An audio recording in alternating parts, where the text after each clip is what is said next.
Live. It's live. It's live. All right. La, la, la, la, la. It's Saturday morning. Mm-hmm. Oh, damn! I gotta fix my thingy again. Mm-hmm. The boom arm on my mic, because I put the windscreen in front of it. Mm-hmm. It gets too heavy, so I have to keep cranking the tightening the bolts down in the arm so that it holds everything. It's just a pain in the ass, and it keeps loosening and sliding down, and it's just a pain in the fucking nuts. But anyway, let me try to move it over a little bit here, and we will start our little thingy. The little thingy. Yeah.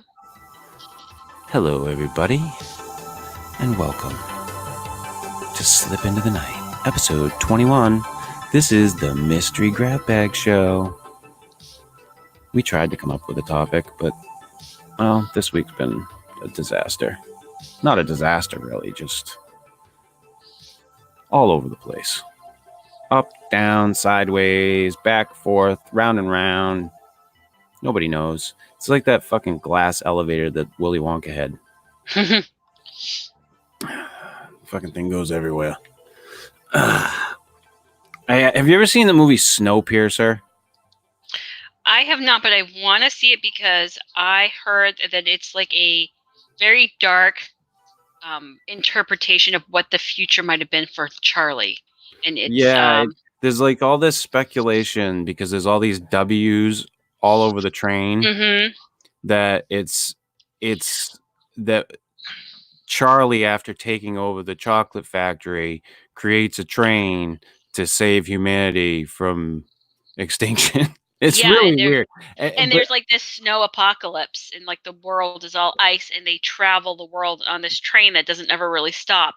Right. And like pretty much everyone he gathers up is on the train, but it's like got a weird like caste system, and like it has very, very strange. Like the front of the train is all the like well-to-do people, the back of the train is all the scum. Like it's a very, very weird movie. Well worth watching. I mean, it's one of those movies where it wasn't as good as I expected it to be, but it was better than it should have been. Yeah. Sort of thing. Yeah. If that makes sense to people, I enjoyed it all in all. I think it's a good movie. You know, the story is worth the watch, I think. And I do believe it was based on like a comic or something at one point, or a graphic novel. Yeah, I don't know. But yeah, so it's been just a kind of a weird week. Anybody who's been following along on the 40 and Slip like page knows that I decided to take a fucking weed break this month. Yeah, like the first couple of days were, I mean, to be honest with people, it wasn't the greatest. And I find it funny that people tend to say that, you know, weed is not a physically addicting drug. And I'd agree with them, you know, years ago, when you couldn't get fucking concentrated weed, when you couldn't get crack weed.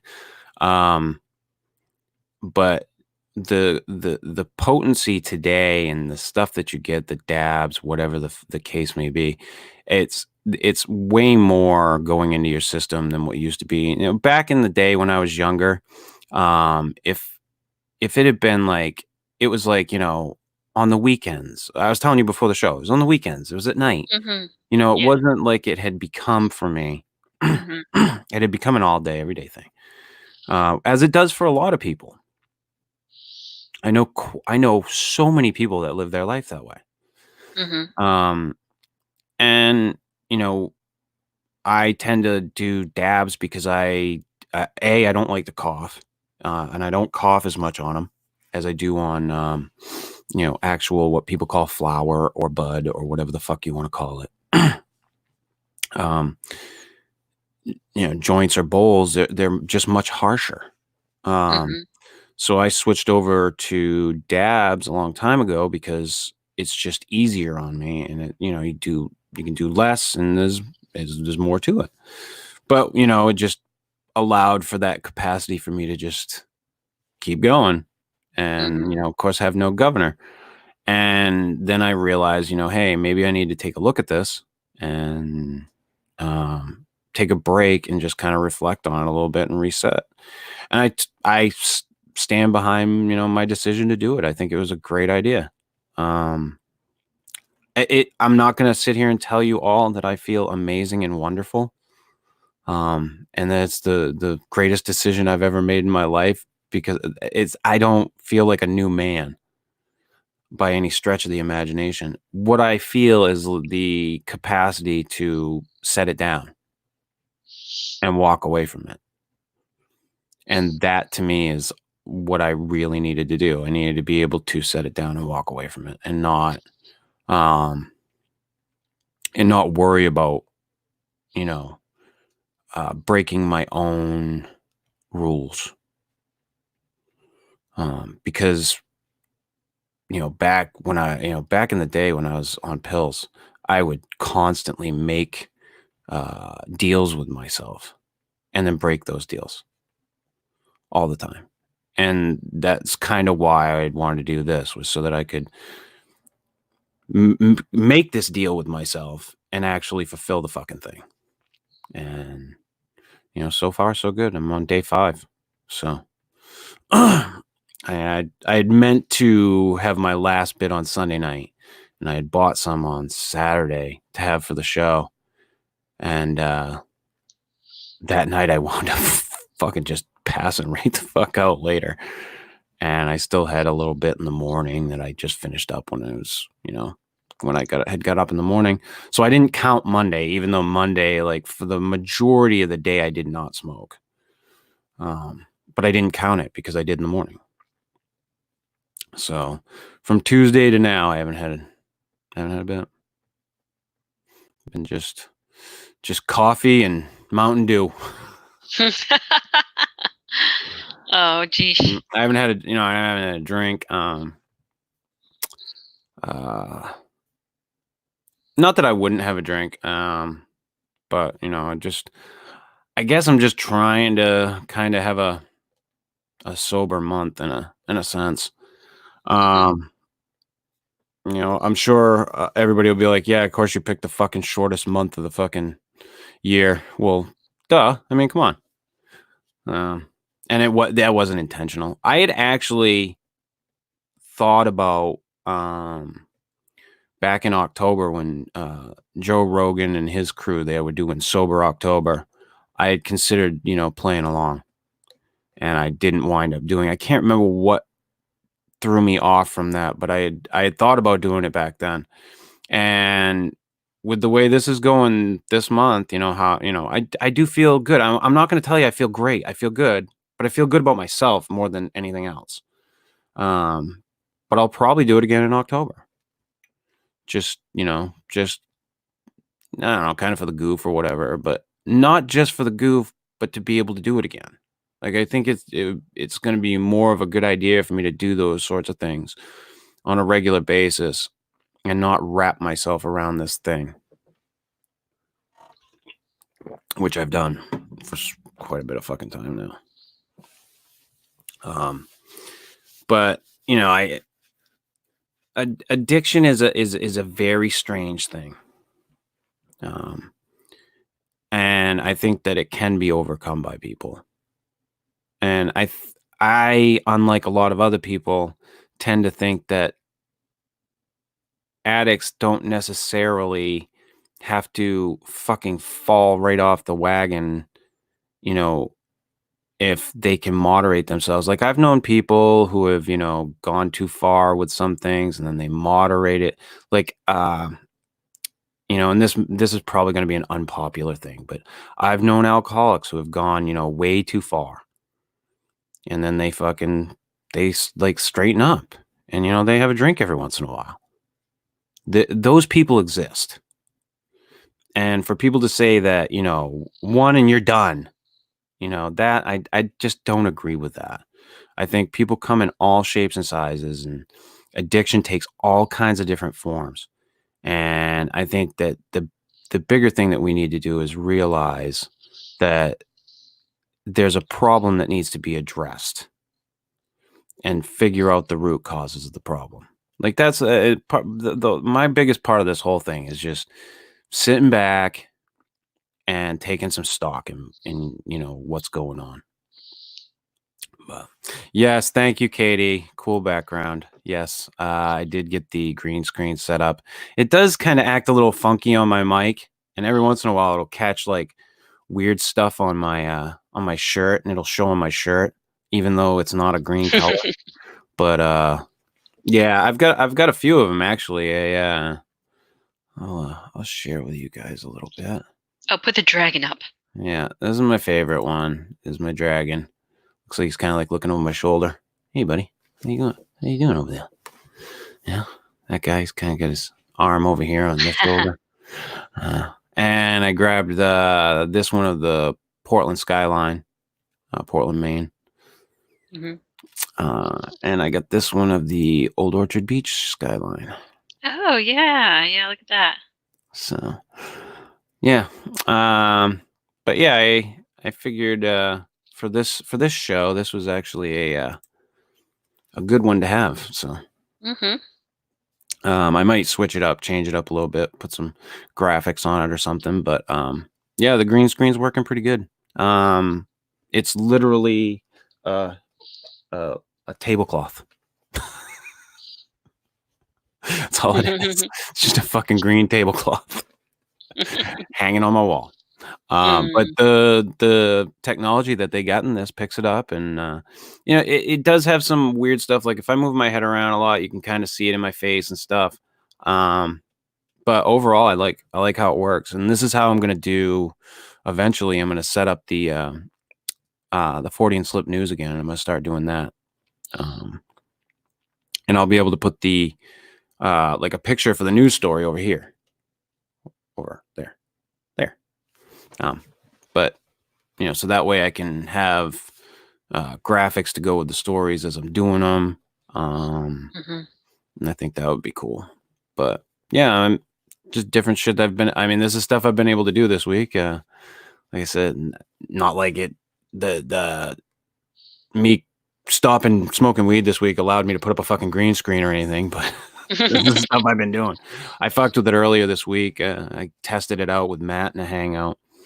I can't remember which night it was, but we tested it out, and he was like, "Holy shit, that works really good." Because I had popped up the dragon, and he was like, "Holy fuck, dude!" But yeah, I like how it looks. It came out good, and I'm gonna try to get some other cool backgrounds for it. I don't know what I would use like regularly for the slip. For this show, I like this one. And I think it just needs some graphics or something on it, and I think it'd be fine. But I think it's a cool little background to have. So we had some topics that Holly had thrown at me. Oh gosh, yeah, we did. I've kind of had a bad week this week as well, where it was just like I worked a lot, and there's really tired and not always feeling well either, and. Right. Well, so you'd brought up the Karnak stones, which the Karnak stones I do want to talk about at some point. Yeah, that deserves a full episode. Oh yeah. And some research. Clairsentience. Clairsentience, which I think is a little bit of a follow-up from our clairvoyance episode where we talked about this. Right. Now, clairsentience, is that like far sight? Clairsentience is like the gut feeling, and it's associated with the third chakra, this solar plexus chakra, and it's the one, like the solar plexus chocolate. I like that one. I like that chocolate. You like that chocolate? Yeah. But solar plexus chakra. That would be a good follow-up. clairvoyance is associated with the sixth chakra in the forehead and the pineal gland. The Okay. clairsentience is associated with the solar plexus chakra, and Right. is when you have those feelings in your body and of either a foreboding, or sometimes it manifests in different ways, but that would be the discussion of that episode. Yeah. Um, and you had plant spirits in here. Yep. Yeah. And Dark Night of the Soul. Yeah. Yeah. Um, Do you know what that is? that one I'm grasping. I think that, well, I know the Dark Night of the Soul, I think, is a more of a new agey, perhaps, concept of when you go through a period of your life that's just, it seems like everything goes wrong, Mm-hmm. and it's a kind of like a way to call your rock bottom moment, you know. Oh, okay. Like, so down in a hole moments. Yes. Um, yeah. Okay. So we could talk about do a little bit of research for that and talk about those, like, dark night of the soul moments. And it's not, it's often, maybe life is going on. I know when I kind of had a dark night of the soul moment, I I just felt like living life was just horrid, even though I wasn't necessarily dealing with um Anything that was too outside over. of me. It was Right. all internal. Yeah. And we tend to do that a lot Yeah. as human beings. Mhm. And depression can compound that exponentially. Mhm. So, Yeah. yeah, that would also be another great topic. I like the Karnak stones. That goes along with like the megalithic structures, stuff we've talked about before, and clairsent. Those are definitely a couple that we could do. Yeah. I mean, Um, I think we will just periodically, like once a month or so, do an ancient site and just kind of try to dig into it. And yeah. um, Oh shit. Ah, that won't come out. Um, but yeah, and I was telling you before the show, I just went through that friggin' documentary, The Pharmacist. mhm. And I'd actually wanted to because I know Chubbs lives in New Orleans. Mhm. Did I pronounce it right, Chubbs? You're not in the fucking chat today, but when you listen, tell me if I pronounced it right. Nolans. Am I right? Um, but that documentary, The Pharmacist, that Mhm. guy lives just outside of the lower ninth ward. And ah, fuck, I was like, I want to know if Chubbs knows him or fucking knows of him, or like I'd Mhm. love to get him on the show. Yep. Like Yeah. I mean, I think the man's a saint. Mhm. Um, I was saying to you before the show, if just Mhm. one of the pharmacists that I dealt with when I was going to Mhm. fill my prescriptions back when I was on pills had said anything to me like what he was saying to his customers, Mhm. my life might have been completely different. Mhm. Yeah. If just one person had spoke out, but Mhm. it was all about money. Mhm. And but yeah, Chubbs, if you know that guy down in Nolans, actually he's outside of Nolans. Um, but I think his name's Dan Snyder or something like that. Um, or if you know some way to get in touch with him, Chubbs, fucking hook me up because I looked for him on Facebook and stuff. I haven't done like a really deep dive or anything, but I Mhm. went looking for him to see if I could reach out to him because like that story just really resonated. Mhm. Uh, and what he did, I think, is amazing. The man is an absolute saint. Mhm. Yeah. He tried, Mhm. and he tried in a very kind way. The sad part about the whole thing, which I was talking to you too about earlier, was after it was all said and done, and he went after these doctors and stuff. They they just knee jerk reaction went the other way, and then took all the pills away from everybody, and everybody went to heroin Yeah. because it Yeah. was cheaper and they could get it. And Mhm. his thing at the end was, did I really do the right thing? Mhm. Yeah. Did I go about it the right way? Mhm. Um, and to him, I say, at least you tried. At Yeah. least you cared enough about people to Mhm. try. Yeah. because there were so many people that I knew that didn't. There were people Right. in my life that knew I was a mess and didn't say Mhm. anything. Yep. There were very few people who said anything to me about it. And I cherish those people. The Mhm. very few people who said anything to me about it, I cherish them. As much as I'm twice divorced, and I don't talk about my second wife very much. I still to this day, I'll show you. I still have it. It sits on my desk. You can't really see it because it's orange. And it's fucking being picked up by the green screen. This was my pill container. Mhm. I still carry it. I still have it where I can see it. It actually has in it what I used to snort my pills with. Still have it. And it also has the note that she wrote to me when she found it. And it was a very loving note. And it was probably the most beautiful thing that anybody had said to me up to that point in my life. Basically, Oh. that I know that you're struggling with this and you're having a hard time, and I love you and I'm here for you. Mm. So as much as my second marriage went to shit, I'm still grateful that she was there for me for that. And I if it wasn't for her, I don't think I ever would have gotten sober if I didn't have her support at that time. Um, and I know she doesn't think very highly of me anymore or whatnot. But much like the other people that want to feel that way about me because of things in the past, I don't care. I'm grateful for what she was at that time and the support that she gave me.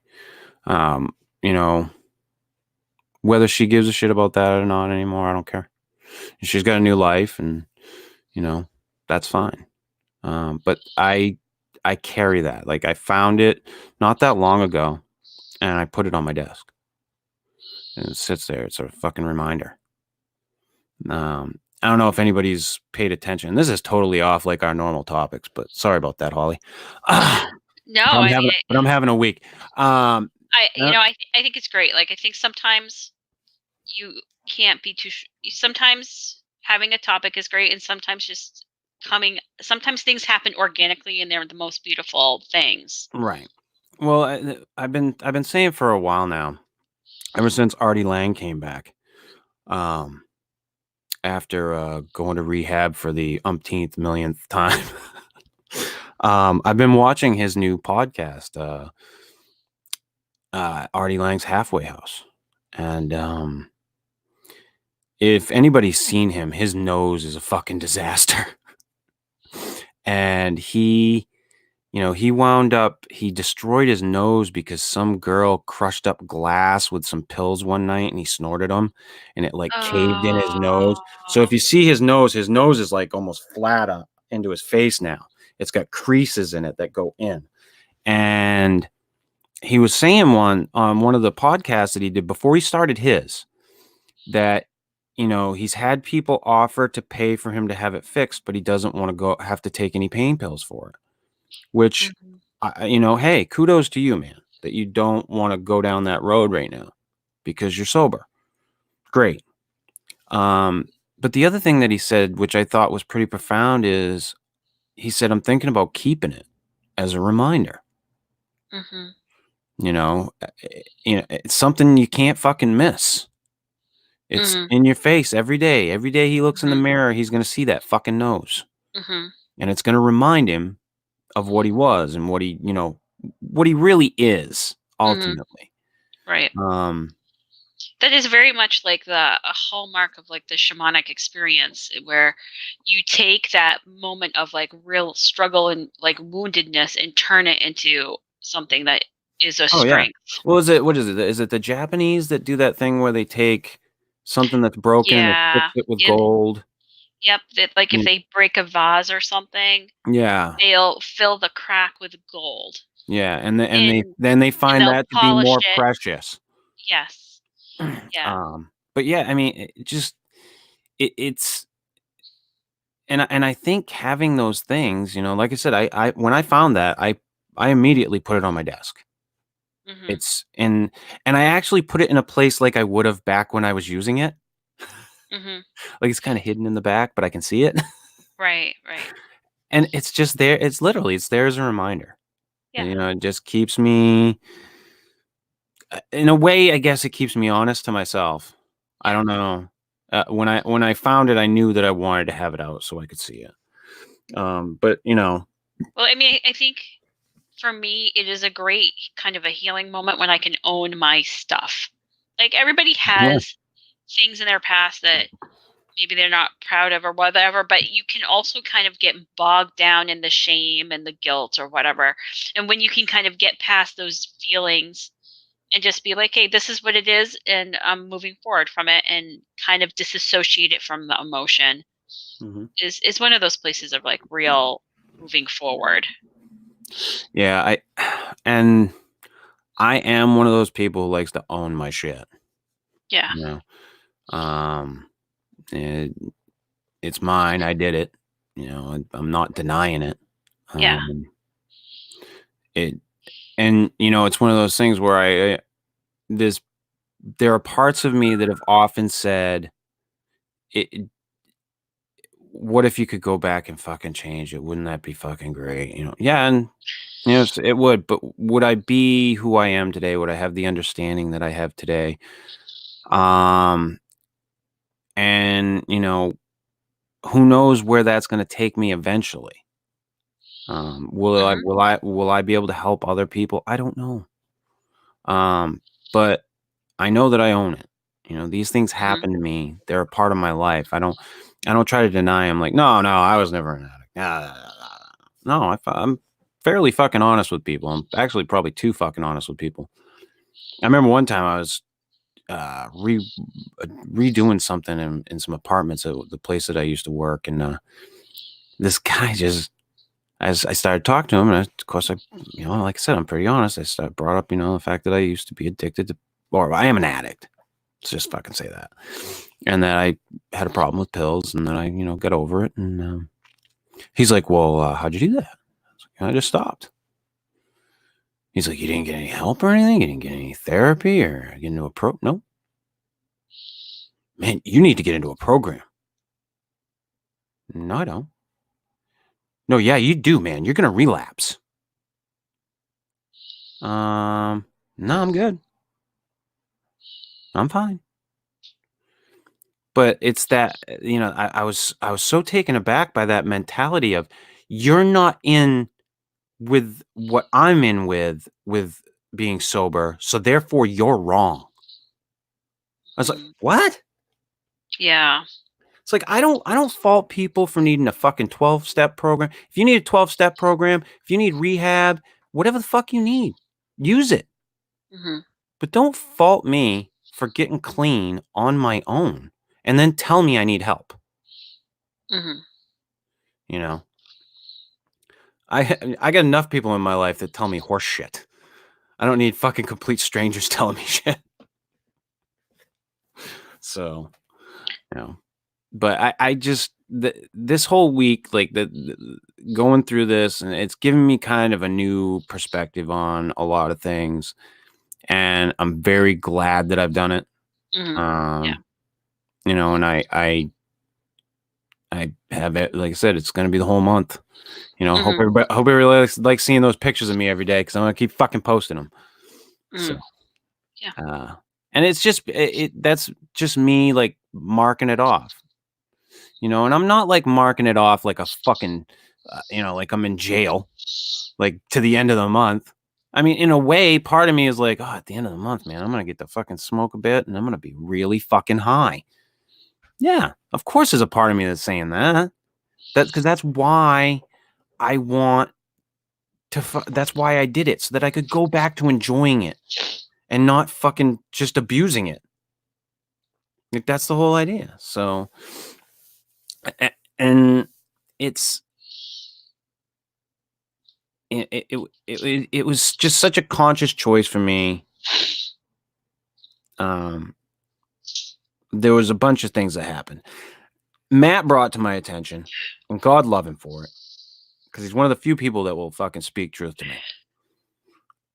Although he's oftentimes hesitant, which he should stop fucking doing that. Matt, if you listen to this show, stop fucking doing that. Just fucking be honest with me. He said, I didn't want to say anything to you. He says, but that night that we were doing the show, that you held off doing the show because your weed delivery didn't show up on time. He's like, you lost your shit. He's like, and I wanted to say something to you that night. And he should have. In the moment, I probably wouldn't have taken it that well.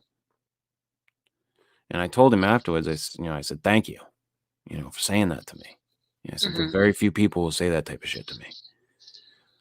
But one of my first responses to him when he said that was, yeah, I know.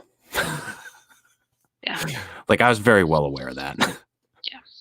And that's part of why, I made the decision to change it up and to stop doing what I was doing. I needed to get out of that rut. And, having people like Matt, who, Matt's a pretty straight edge guy. Matt and I are very similar. Matt used to be very heavy into a lot of drugs. I don't know I know quite a bit about it, but I'm not going to fucking, speak to what he did. But, and Matt's a pretty straight edge guy now. He don't drink. He don't smoke. He don't smoke weed. He don't fucking do nothing. He chews ice, for fuck's sake. That's the man's vice now. But he's a good friend in that he will speak to me in truths that a lot of other people won't. And he does it from a good place. He doesn't do it in a dickish way. He knows how to be a friend. I have people in my life that can't manage to do that after 40 fucking years. So I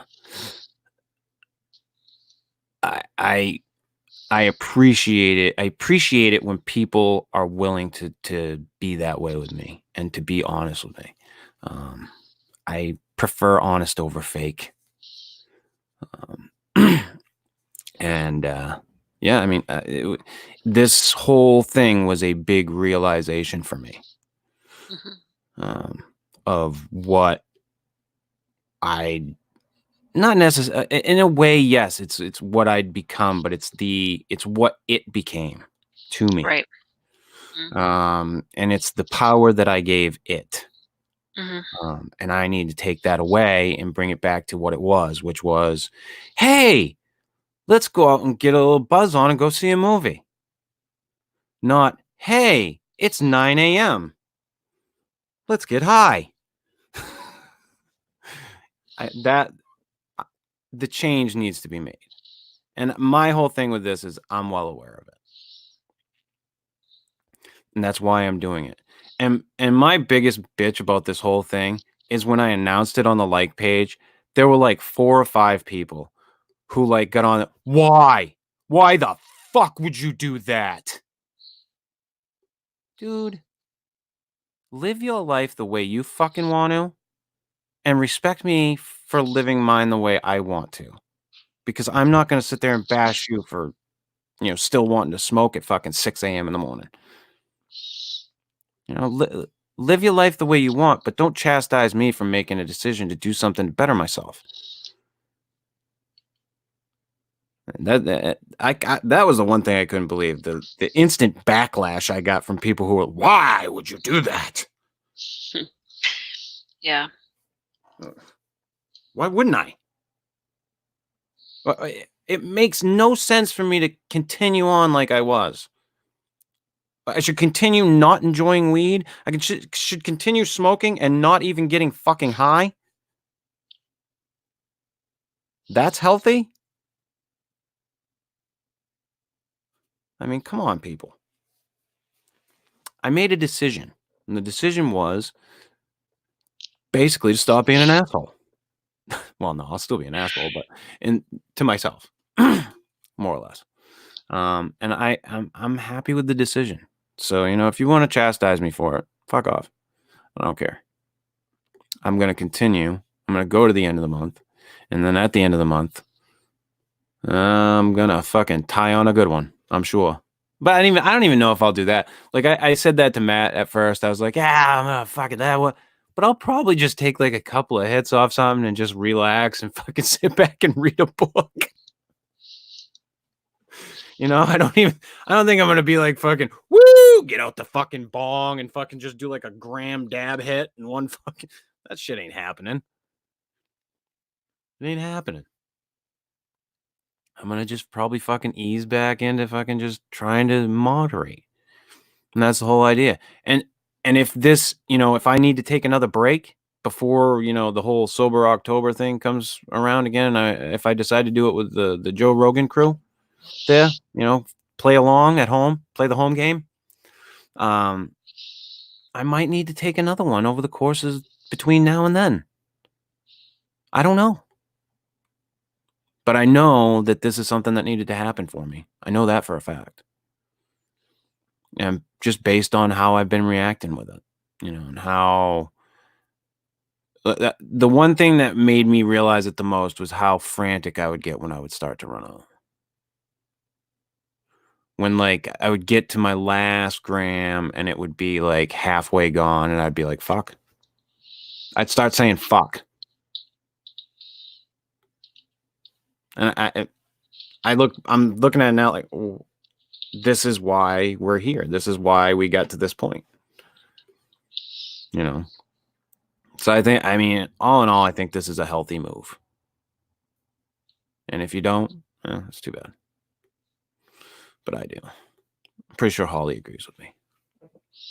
It is a healthy move. At any time, I think that you have that moment of self-realization for whatever it is, and then you take a step to bring yourself into greater balance, is a good move. I am an advocate of balance in your life. Yeah. In whatever. And whatever. that's basically what this is me trying to balance this back out again.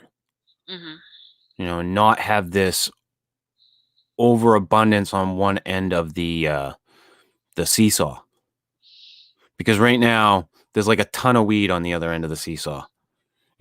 Or before this week, before I made this decision, there was like a ton of weed on the other end of the seesaw and me just fucking sitting up in the air.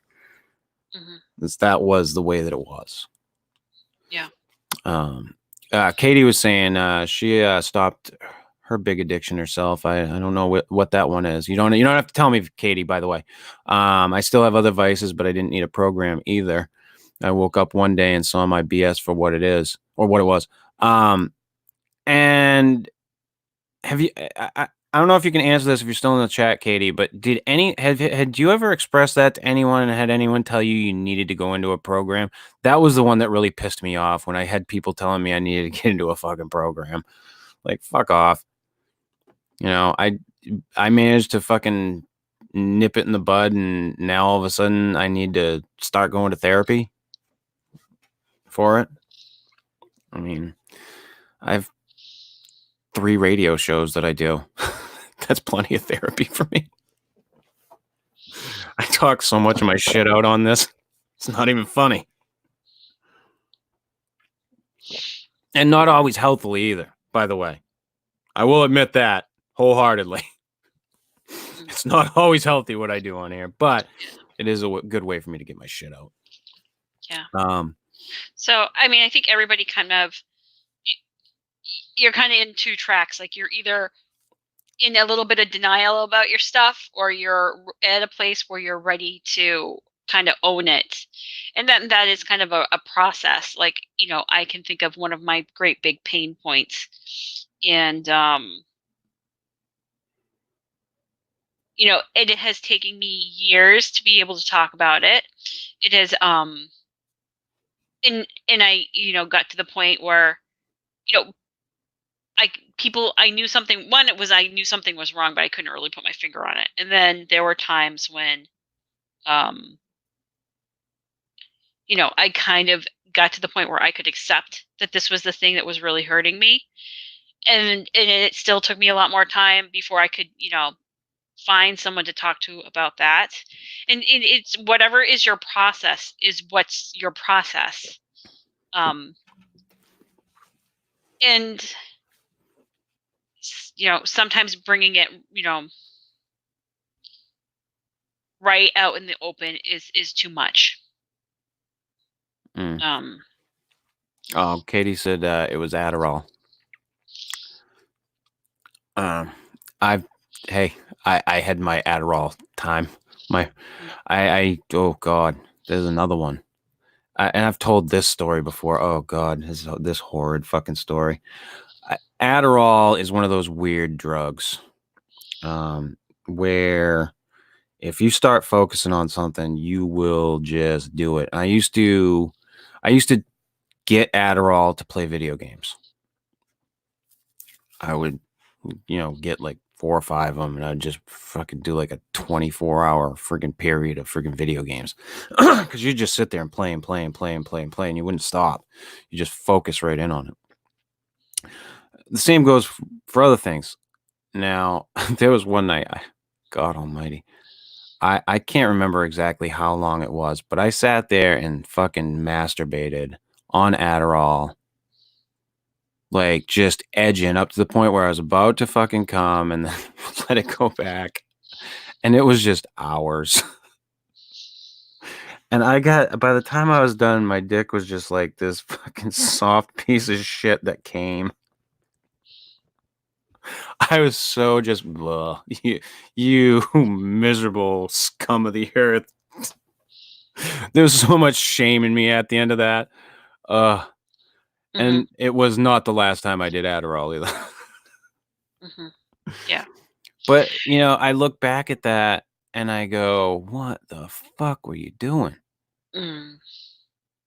Because I would go on Adderall binges for days and no sleep. I wouldn't sleep, wouldn't eat, nothing. Just fucking straight Adderall.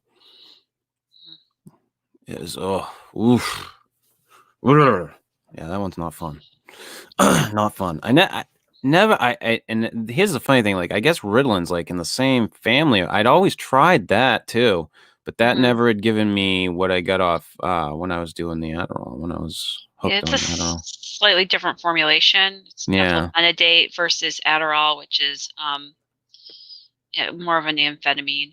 Yeah. But it definitely, it fucks you up. Yeah. And when you abuse it like that, the days after are rough. I mean, Yeah. oof. Coming down off shit, it's horrid, and my heart goes out to anybody who's in the throes of anything. I just did that show with Dennis Coffey, the guy that from Old Orchard Beach that was on Jeopardy recently. And I wanted to talk to him because he had brought up the opiate epidemic on Jeopardy, and that was what that was what got me to reach out to him to have him on the show, because like I said, I'd known him. I knew Dennis before he was on Jeopardy. I didn't want to talk to him about being on Jeopardy. Like, I didn't give a fuck that he was on Jeopardy. I mean, that was cool. I was like, hey man, congratulations, that's awesome, you fucking won some money. And he was like, yeah, it was cool, but my thing was, you brought up something that's near and dear to me, and I want to talk about that. I don't want to talk about this fucking crazy 15 minutes of fame that you had. What I want to talk about is what you brought up. And he thought it was awesome that I wanted to talk about it. And,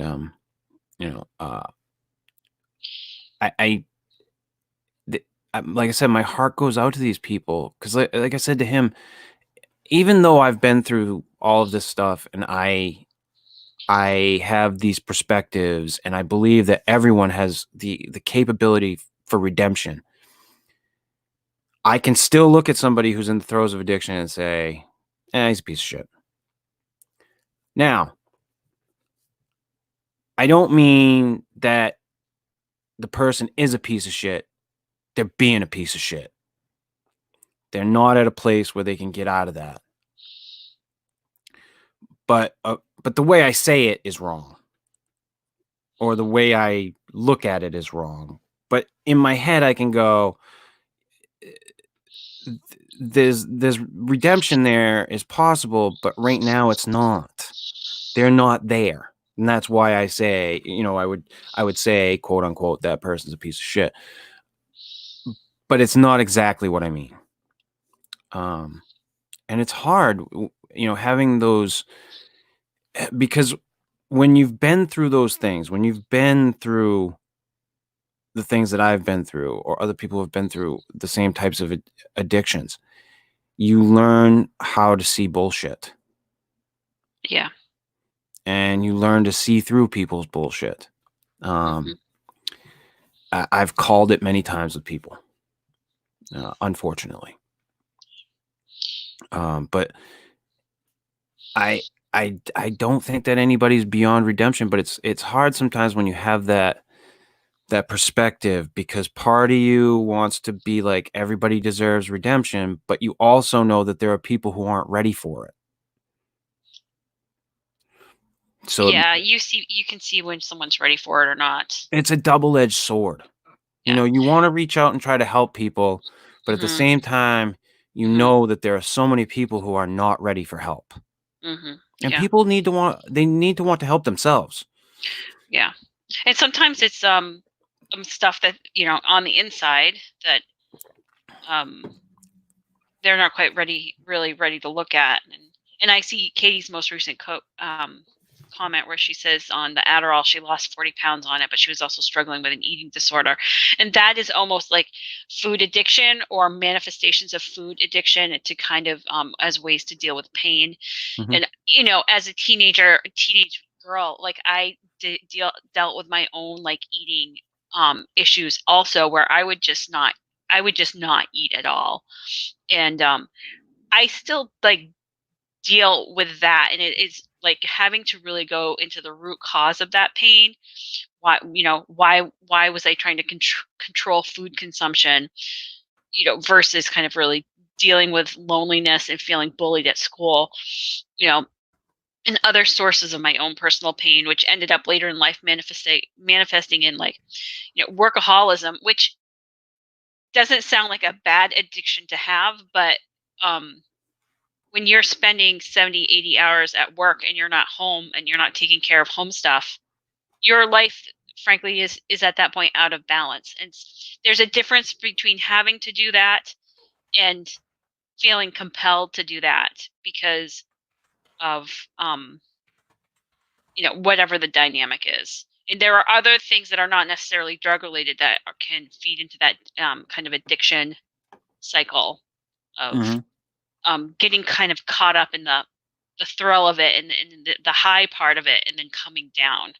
And I would feel so terrible when I would work these like 70, 80-hour weeks and then spend my whole weekend like recovering and feeling like, oh my gosh, I'm letting all this stuff slip up at home, you know, and knowing deep down inside that I was working because it was giving me this sense of accomplishment that wasn't really true, and that I didn't really feel like I had earned, because I felt really awful on the inside about some stuff, and didn't really feel like it was, any of the success I had in my old job, that I had really earned it, because I still felt awful on the inside.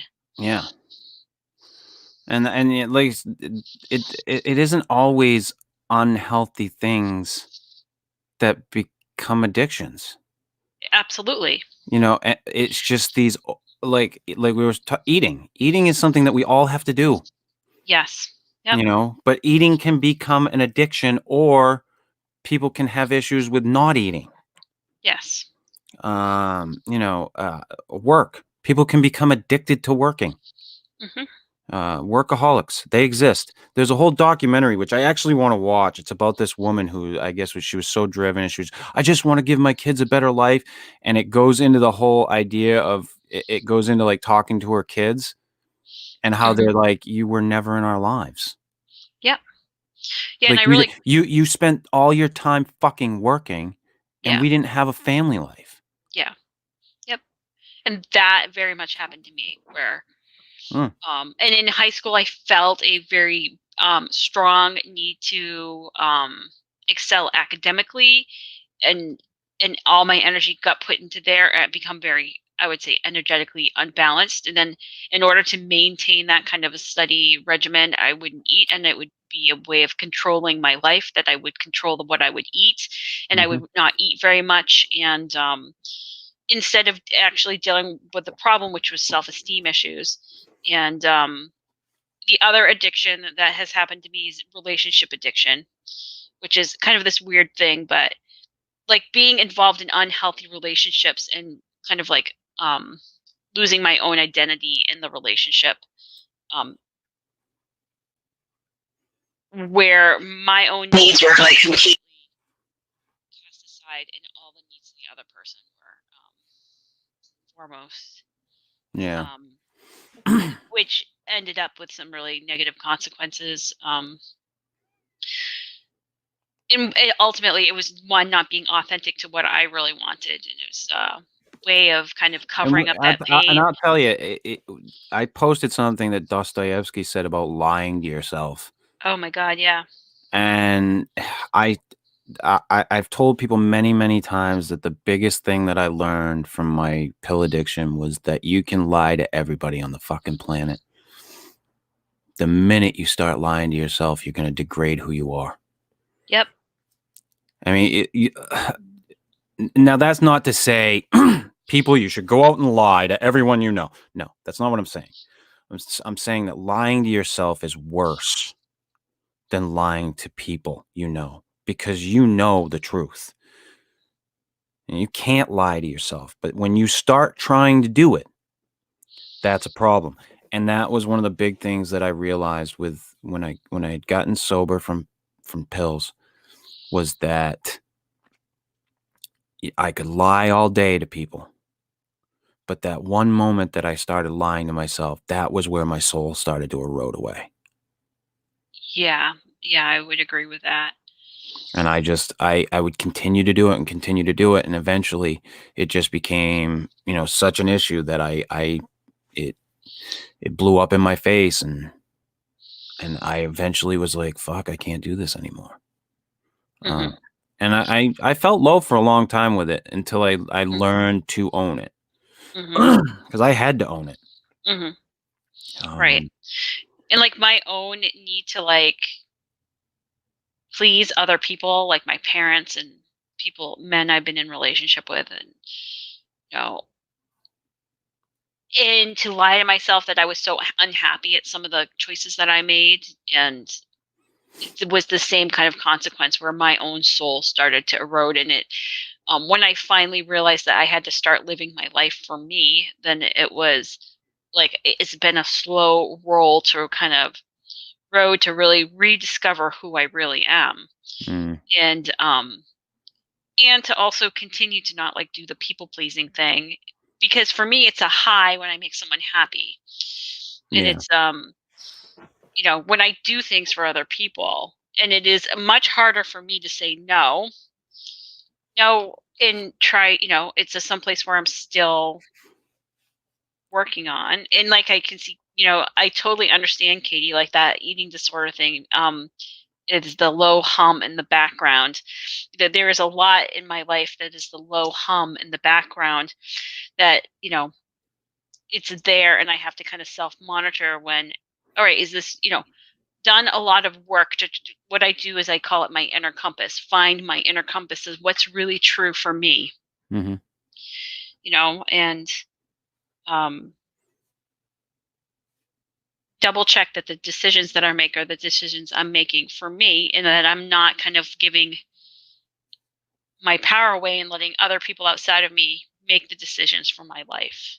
Yeah. Um, and some of my worst decisions were my own decisions, but they were corrections Oh, for other oh, oh, things. believe me, all of our worst decisions are our own decisions. Yeah. that I that's the thing that I think people need to realize most in their lives. You're Hmm. responsible for you. Yeah. Like, So yes, there are people who can affect your life, but you're responsible for your choices.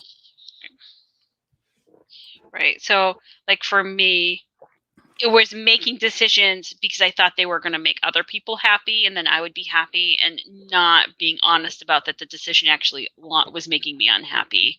Right. And then there were some decisions that I had to make, and they were just very painful. And I wish I had not put myself in that position to have made that choice. People go along to get along far too often. Yeah. People go with the flow far too often instead of fixing the things that should be fixed. Yep. You know, I I don't understand. Like, I don't know if you've paid much attention to the Johnny Depp and Amber Heard controversy that's been going on. No. But like, he recorded her and released the tapes of it, and the stuff she says. If you, I don't care if you're a man or a woman in an abusive relationship, and yes, men can be abused by women, and any of you who think that it can't happen, it can. It's obvious that this woman was abusive, and he's just trying to say we need to take a break. My thing to Johnny Depp is you should have just gotten the fuck out. Not we need to take a break. Just walk away. Like I was in a very in my young life, I was in a very, very abusive relationship with a woman who was very abusive. And I wish that I had had the wherewithal to just walk the fuck away. But I kept trying to think I could fix it. Yeah. I kept trying to think I could make it better. But it just never got any better. And I just should have walked away. And the worst part was we split up for a time. I walked away, and then I went back and did it again years later. Full well knowing, it's just stupidity.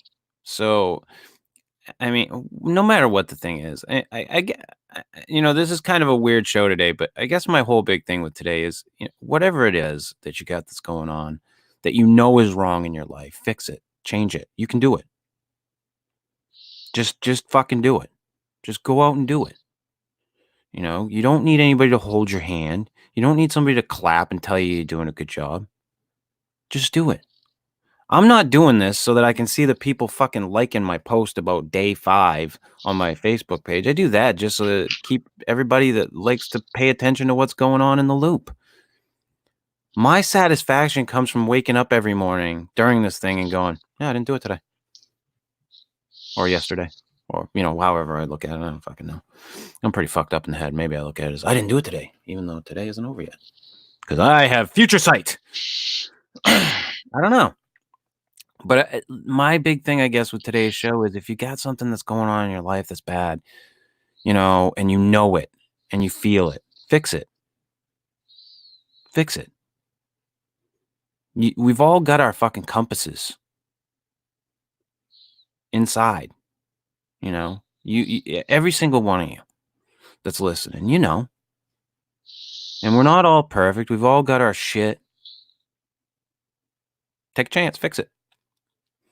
I had to accept some pretty shitty things about myself to do this week. That's fact.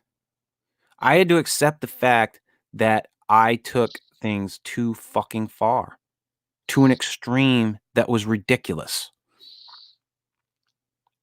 Am I ashamed of it? In a way, yeah. Of course I am. This is my correction. Trying to fix it. Trying to moderate it. Trying to find that happy medium. If I can find the happy medium with this, I will continue to do it. If I can't, I will tell you this right now. I will stop. If I can't find the happy medium with this, I will let it go. It's not what I want to do, but I will. Because I'd rather let it go than have it continue to be an unhealthy thing in my life. I'd rather, make that conscious choice to eliminate it and move on. Because I just want to be able to go back to enjoying it and not having it be my day-to-day life. So if that's the case and I can do it, then kudos to me, man. I'll fucking rock on. And if I can't, I will walk away from it. That is a promise.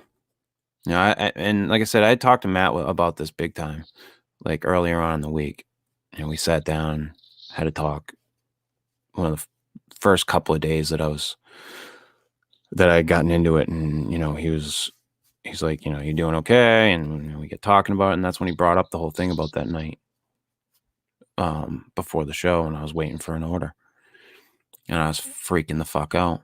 And he's like, listen, man, they made a mistake. Those people fucked up. The people that you ordered from, yeah, they fucked up, but your response to it was fucking outrageous.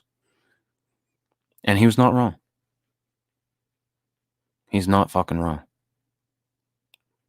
And if you've got a friend out there, I'm going to tell you right now, people, if you've got a friend out there that is off the fucking rails, speak up.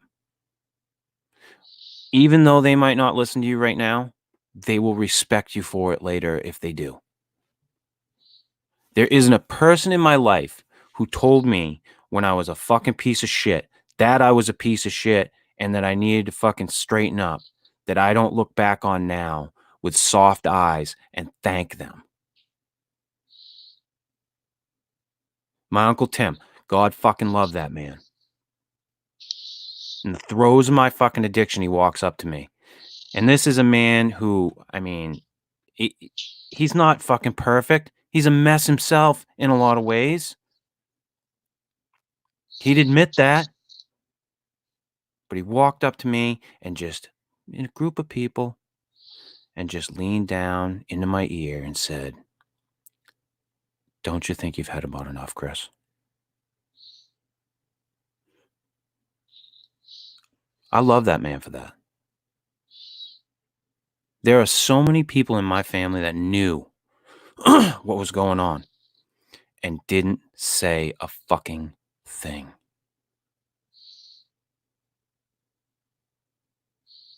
And, and I have to give her credit again, but it was my ex-wife that said something to him.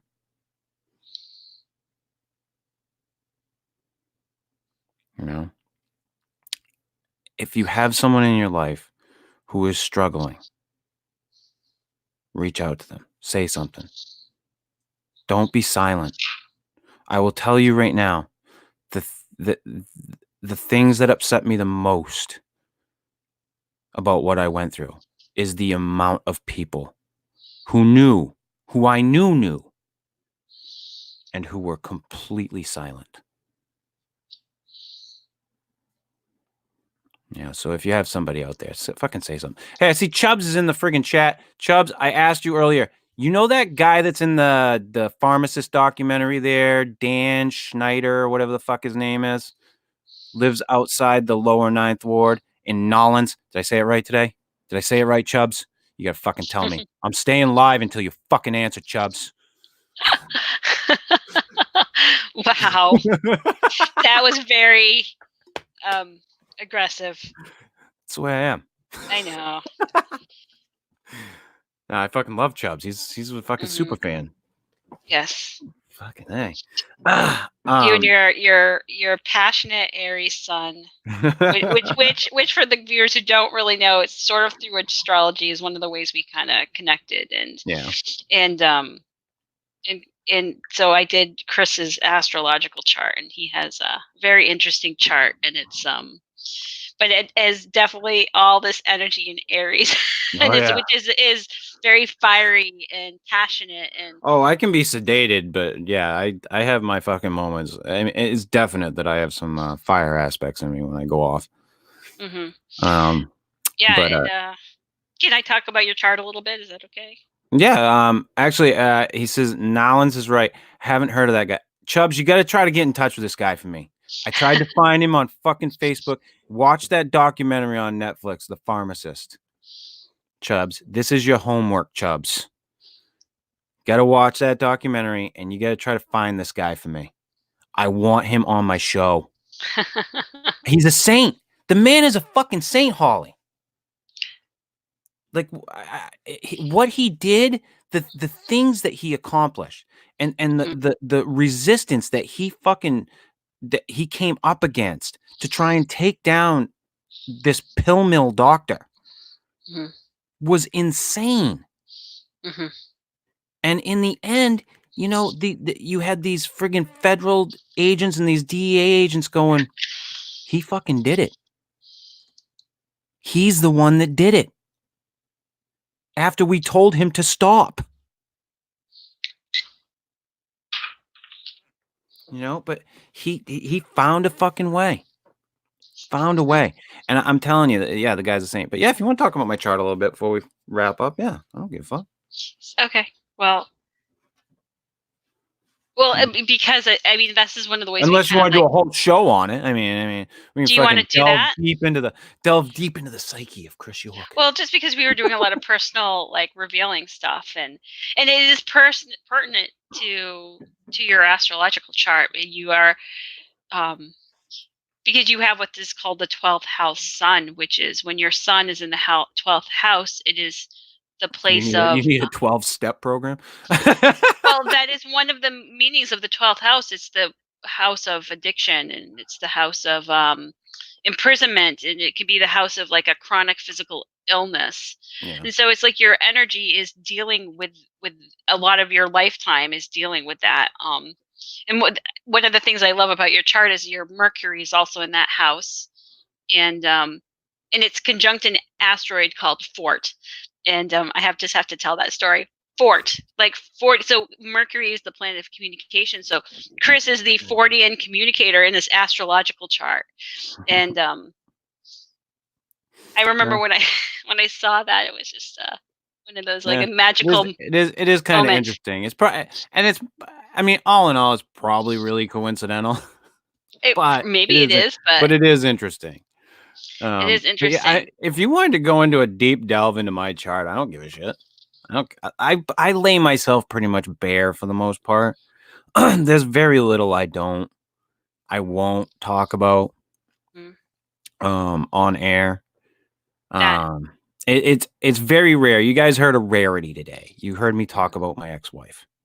Um, I it's very rare that I'll bring her up, and there's a lot of reasons for that. But there's only certain it's usually when it involves other people in my life that I will not talk about it.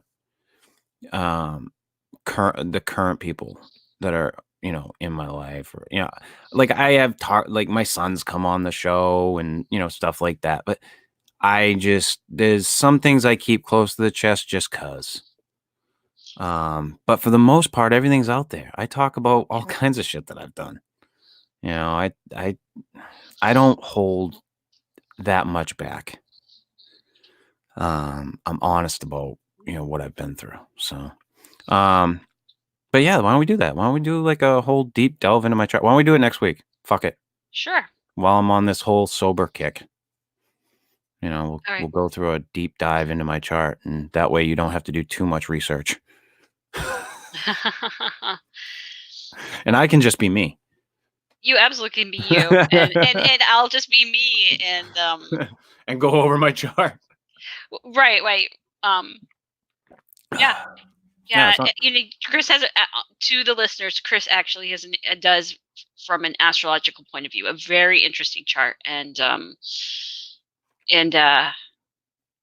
it has interesting, just different connections. And in fact, because we were talking about it, I just looked at it right now, and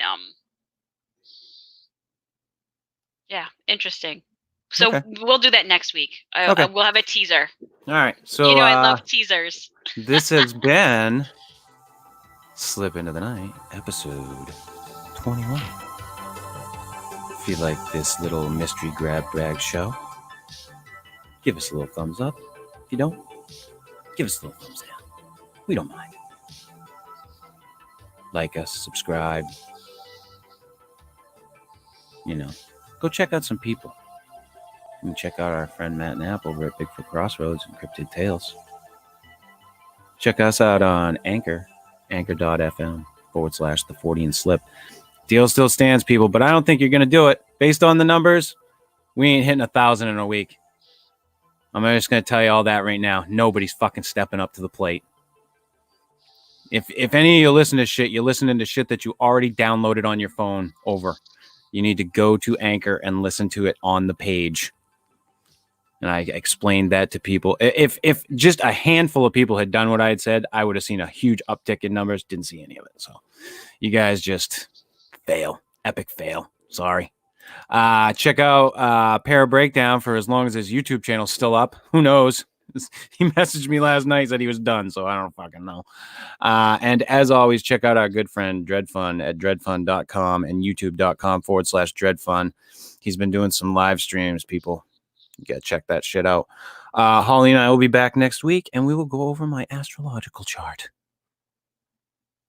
Until then, see ya. have a good week.